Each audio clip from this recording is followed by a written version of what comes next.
जब हरियाणा राज्य gender ratio में ऐतिहासिक सुधार का जश्न मना रहा था, तब हरियाणा का एक परिवार इस बात की खुशियां मना रहा है कि उनके घर 10 बेटियों के बाद एक बेटा हुआ। बड़ी शर्म आ रही है आज ये खबर पढ़ते हुए, लेकिन ये वो सच्चाई है जिसके बारे में लोग बोलना नहीं चाहते। आज भी भारत के शहरों में, कस्बों में, कई जगहों पर आप जाएंगे तो ऐसा आपको कई परिवारों में दिखेगा। इसीलिए टीवी बंद मत कीजिएगा।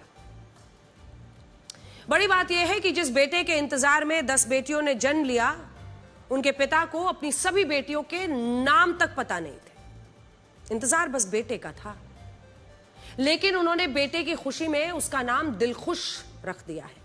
भले उन्हें अपनी सभी बेटियों के नाम याद नहीं रहे, लेकिन वो कह रहे हैं कि उन्होंने बेटियों को कभी बोझ नहीं समझा।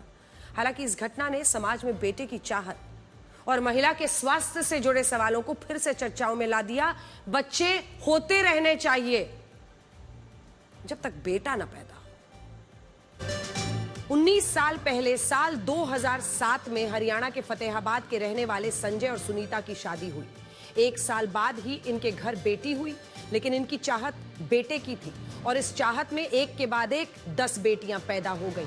लेकिन बेटे की चाहत खत्म नहीं हुई और अब जब 19 साल में 11वीं डिलीवरी हुई तो उनके घर बेटे का जन्म हुआ। अब ये परिवार इतना खुश है कि बेटे का नाम दिल खुश रखा है और जश्न मनाते हुए मिठाई बांटी।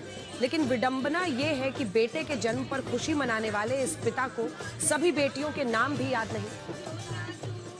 10 बेटियां जी। हाँ, 10 बेटियां। क्या नाम है जी इनकी? 10 बेटियों में जी बड़ी बेटी का नाम है जी सरीना है जी। उससे छोटी का है जी अमृता है जी। उससे छोटी का जी थोड़ा मैं भूल जाऊं कई बार बीच में, किरण सुशीला नाम है जी, सुशीला। हाँ, वो भूल जाऊं जी। और उसके बाद है जी किरण है जी। 19 साल में 11 डिलीवरी ये जाहिर करती है कि एक महिला के स्वास्थ्य का कितना ध्यान रखा गया होगा। डॉक्टर ने बताया कि 10 डिलीवरी की वजह से महिला का शरीर पहले ही कमजोर हो चुका था और डिलीवरी के दौरान उन्हें 3 यूनिट खून चढ़ाना पड़ा। हालांकि इस पिता का कहना है कि वो बेटियों को बोझ नहीं समझते, लेकिन बेटे की चाहत में 10 बेटियों का जन्म होना उनके लिए बेटियों की अहमियत को बताने के लिए काफी है। ये स्थिति तब है जब हरियाणा लिंगानुपात सुधारने के लिए तमाम कोशिशें कर रहा है। 11 बच्चों का ये पिता दिहाड़ी मजदूरी कर परिवार का पेट पालता है। उनका कहना है कि बेटियों की पढ़ाई में उन्होंने कोई कमी नहीं आने दी, लेकिन हकीकत ये है कि वो अपनी सभी बेटियों का नाम तक नहीं जानते। लेकिन बेटे की चाहत के लिए एक महिला के स्वास्थ्य का भी ख्याल नहीं रखा गया।